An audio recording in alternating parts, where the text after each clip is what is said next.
Okay, already. Yeah, so post office. Being an engineer at the post office, the stuff that I've been building, when Ben was talking about all those accelerators, CI/CD, I think, is a really cool way to accelerate your organization. Ship things faster, safer, more efficiently. Reduce that mean time to production, all those sorts of things. Really, really important. And automate all of the things. So everybody's seen this before, DevSecOps, bringing together all these different parts of the organization, security, development, operations, making sure that you can build things in a safe and predictable manner. And our focus within IaC and building out CI/CD pipelines really centers around a GitOps approach and building in all of these different things you see, code analysis, testing, monitoring, and all that sort of stuff into our development process. Just sort of your standard CI/CD workflow, right? You scan a thing with all your different linters and all that sort of thing. You run some tests, you run some builds in our Terraform world. That's our plan, right? You're diffing the infrastructure. And then you create a version, and then you go out and deploy it into the world, right? And then after your deployment, you run your smoke tests in an application world, whereas you can do other kinds of verifications, open policy agent, your DAST for your cloud environment. And then what this really boils down to is a bunch of green ticks, right? That's all this really means at the end of the day is, you run your git push and then you see all these ticks. So just to zoom in a little bit, we've got our Terraform pipeline that runs all of our checks. I'll get the details of that later. We run TerraTest for IaC testing. Really, really recommend it if you're not doing it yet. I think it's a really great, gives us so much more confidence in the IaC that we're building. And then your plan, your deploy, and then at the end, we generate our releases. This is a pull request workflow. So that was the deployment. And then when we're producing new changes, then we do everything but the deployment. And we only deploy on master because we do GitOps. GitOps is really, really important when you're living in a world of remote teams, lots of disparate organizations. You don't know what the state of your infrastructure looks like if everybody's deploying from their local machines. It can be really difficult to work out what's in this environment, who put it there, why does it like this, where does the code for this lives? I need to fix it right now. How do I raise a pull request to fix it? Right? If you're not using GitOps, you just can't do that at a decentralized, remote scale. So when to use it? GitOps is really, really great when you've got an existing repository and you're producing small incremental changes to it, right? You've got your EC2 instances and you're changing some tags, right? GitOps is really, really great for things like that. And you have a really consistent deployment process. Using CI/CD, having strong pipelines, having a strong deployment process makes your deployments more simple because you're doing it more frequently. When not to use it? When you're doing rapid iteration, right? There's a brand new AWS service that came out. There's a sweet new Terraform module for it. You want to go and use it. Don't use GitOps for that. Don't run it all through your pipeline. Deploy it locally. But use something like TerraTest or TFTest. Deploy it to your dev accounts, your test accounts, using TDT if you can. But it's can be again. You want to get that rapid iteration. You don't want to slow yourself down in those sorts of touch points. But then once you have that confidence, then you can go and apply that GitOps to it. So Terraform modules. This is one of the things that Ben was talking about earlier about S3 buckets and why you need to secure them and why you need to make sure that you have block public ACLs by default. You have KMS key encryption by default. Whatever your org's security posture is, you should be building modules, baking them all in, and making them safe, sane defaults, right? If you're writing a lot of Terraform, you're probably doing this already. But the thing that I would recommend is don't just build an S3 module, an EC2 module. Your architecture is more complicated than that. And borrow from the application developers. We should be encapsulating our architecture and using it to represent the different ways that things look. Don't just build a Lambda module, build the full serverless module, which includes all the DynamoDB tables that you might need, all of the CloudWatch integrations and things like that, so that you've got those one-click deployments, right? So something that I bet if you're not using Terraform Cloud already, you're probably using S3 to store all your Terraform state. Setting that up properly is really hard. You need 2 S3 buckets, one to store your objects, one to store to do all your logging. You need a KMS key. You need a DynamoDB table for all the locking. Orchestrating that for a new team every single time is really difficult. It's really painful. Write one module, write a backend module, encapsulate it all, and then now for us to deploy a new one, it's one IAM policy for who has access to it, and 8 lines of code, right? It's super easy. And this sort of encapsulation with modules is really, really powerful. And it gives us those force multipliers, those big accelerators, which really improve the Pol cloud. And in terms of baking in those strong policies directly into your module to shave off those hard edges, there are some really awesome stuff in the latest versions of Terraform around conditions. If you're not using conditions yet, definitely go and check it out. They're available in variables in the validation block, and it basically lets you write some kind of logic statement to say, I expect this variable to have these properties. So your org, if you're building EC2 instances, will have golden AMIs. If you want to prevent anybody from using your module and to deploy non-golden AMIs, then you can add a little restriction here. This is just for Amazon Linux, but whatever your golden AMI name looks like, you can bake it in. So you can only launch your EC2 instance with those correct AMIs. And it also works in lifecycle as well with precondition and postcondition. So before you deploy a resource, you can check some state and say, am I ready? Am I able to deploy this resource? Is it safe for me to do so? And you get that at plan time. And then you get postcondition for after it's been applied. So you're sharing all of these different modules, you've got different teams writing them. How do you standardize and how do you make sure that all these shared modules and all these different Terraform root modules are following consistent standards? And this is where that pipeline comes in. So, at the start, we said scan, so run all your linters, run Terraform format, Terraform validate. TF-lint is great for linting the TF code directly. But your Terraform repo is not just your Terraform code. There's a bunch of other stuff in there. You've probably got a bunch of JSON configuration, a bunch of YAML, you've got a load of docs. Run things like Prisia, run things like Hemingway to lint your documentation as well. It's just an output of TF-lint. Things like the required providers and the versioning for them. I never remember to do this. This gets me every single time. I always miss it. But it helps to really keep things consistent. When we get around to documentation later, having those provider versions in is really helpful for consumers as well. Then you want to attempt to make sure that your code is correct. The best way to make sure that your code is correct is to actually deploy it. The only way to have real confidence if your Terraform apply is going to work is to have already done it.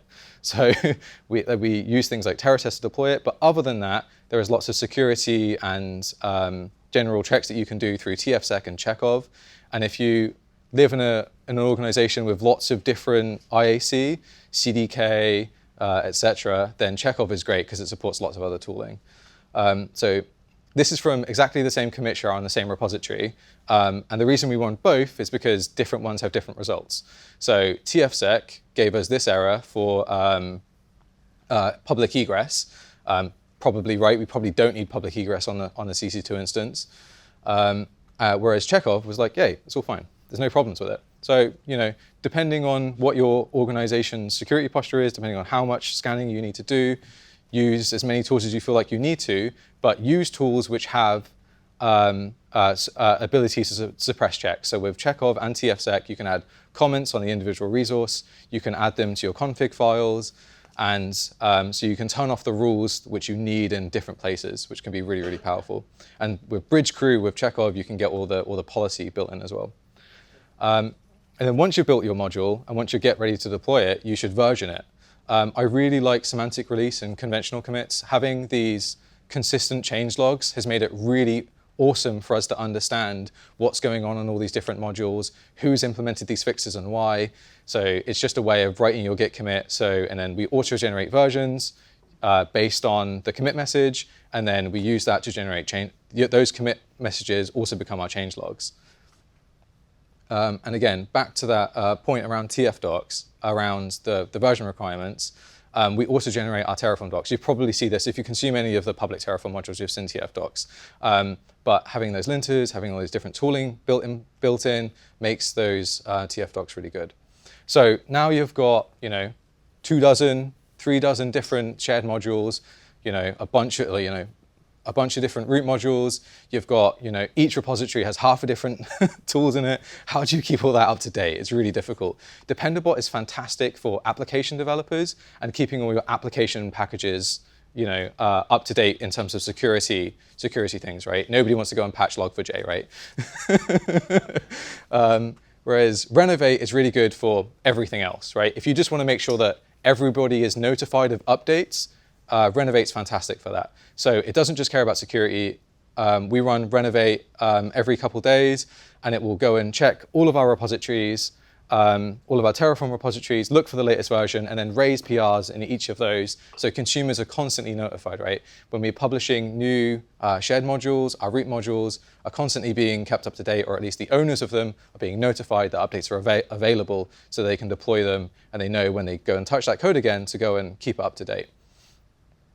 So, but again, like I said before, it's important to make sure that you're actually deploying your IaC. And the reason that we have confidence that when we do a merge that is able to deploy is because we have deployed it on our branches, and we use various sandbox and test accounts, and we use TerraTest to do this.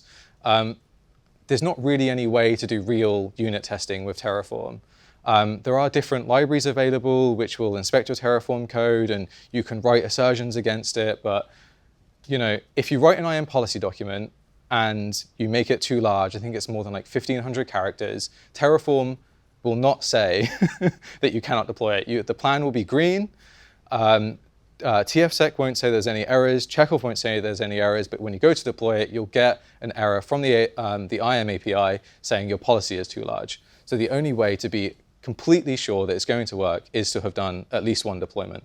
So you can encapsulate this by, in your module, you can create an examples directory and show how you would use your shared modules, and just a tiny little Terraform project which uses the parent and then runs the test against it. And you can see there's a test there.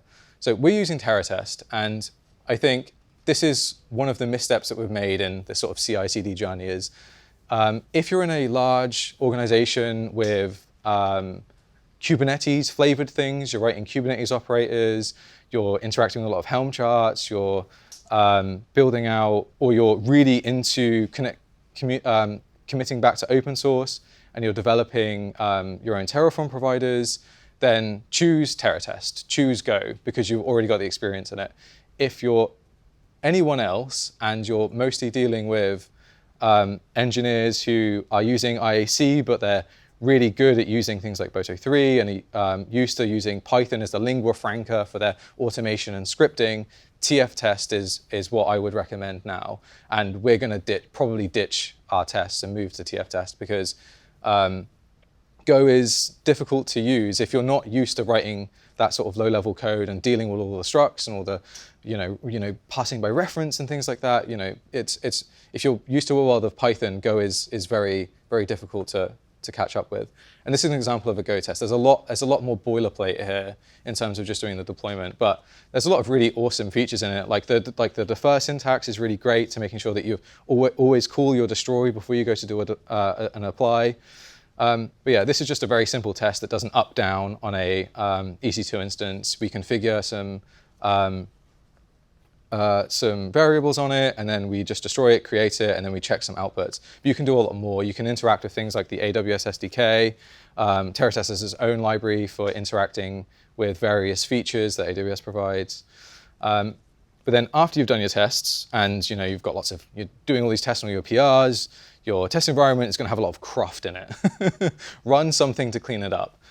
That's why you should always deploy to isolated test environments that are used just for your test Terraform, to your test IaC, and then run either Gruntworks Cloud Nuke or the AWS Nuke against it and clean up all those resources you don't need. But make sure you keep your scaffolding in place if you need things like VPC to host other things from it. Cool. So you're ready to deploy now. So one of the big pushbacks I've seen in teams around, but we can't possibly run Terraform in a pipeline. We can't possibly run all these deployments. How can we secure it? Writing like principle of least privilege policies is really difficult. It's really boring. Nobody really wants to do it. My approach is write more Terraform for it, automate it. We use Policy Sentry. We have our own Terraform module which wraps the Policy Sentry library and we use it to generate Terraform resources, which we can then, so we can interact with IAM policies in a CRUD way. So we can say, oh, I want to do IAM write stuff. And we can then add our tags and our resource constraints against that. And it lets us really write a lot of IAM policies easily, but there are edge cases where it doesn't really fit. So the reason I know why there's like 1,500 characters and why Terraform plan will always say you can deploy an IAM policy that's too large is because if you try to include all of S3 in an IAM policy, that's like a giant CRUD do anything with S3 policy with no wildcards, it will fail. So sometimes you have to then, break them down and produce some templates, but hey, then you've got those templates, you can reuse those IAM policy documents because you've got one root module which you're using to control all of your execution policies for all your Terraform. And the reason I haven't spoken very much around any of the architecture that we have is because any CI/CD service that you're using probably supports Open Identity Connect. And if it doesn't, then you're probably self-hosting it, which means you can use EKS OIDC instead. And this is the best way to secure those IAM policies. It makes it really easy to have, to scale them up and down, to link them to those machines that you're deploying them from. And you don't have to deal with all of the assume roles and principles and things. You just say, we trust our Open Identity Connect, and we trust whatever you're passing through, the exact repository that you're deploying it from, the exact Circle CI runner, etc. But then the other pushback we get is, oh, but then anybody could just hit the button in the pipeline, and then anybody could deploy anything whenever they want. Well, no. We can gate those deployments, and in GitHub there's environment protection, and you can reduce those down to individuals, but I think you should use teams, and you can tie those down to individual teams who must approve them. But you have way more confidence in this before you do any kind of Terraform deployment, because before any deployment can run, all of those previous steps must have passed. It must have gone through all of your scanning, all of your testing, all of your linting. The plan must have been successful, and now I'm going to run this deployment. And right at that deployment step, you can then have, if you need those third-party reviewers can come in and approve those changes out to those different environments. And we find that gives us a really strong middle ground between anybody can write Terraform, but if we need to have restrictions around who's allowed to deploy it, we're able to do that. So we can have application developers contribute in, and whether they might not have all of the experience to be able to deploy this IaC and make sure it's the correct change, they can write all those PRs, their teams can review them, then we can then go out and approve the deployments if we need to, right? So what do you do when it eventually fails, right? So you've ran your deployment, you've broken the environment, everything's on fire. We're using GitOps. You hit revert on the PR, because the only way that change got introduced is through a PR. Or if it's multiple PRs, you revert them all. You go back, you're using TerraTest, you go and improve your tests, you go and make sure that you find all those edge cases, you fix them in your test environments, and all the way in your pull requests, and you try again, and you go and merge it again. But CI/CD is sort of the middle part of the full sort of developer experience,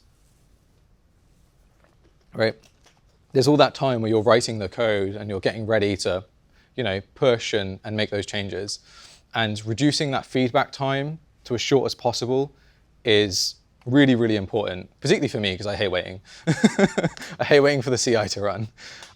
So we use pre-commit. So whenever I write a commit message, it runs all of our checks again across the pipeline, and we make sure that those conventional commits, you make sure that you remember that feat commit or the chore or test or whatever you're doing. We run all of those checks right at the commit, so you're getting that fast feedback all of the time. And then we use makefile, so then we can just run make test or make check if we need to check the entire repository. And yeah, so we've got all of these tooling. How do you make sure that people actually use them, right? People don't go off and create their own Terraform repositories, ignore all this process, ignore all our pipelines, go and build it all again. My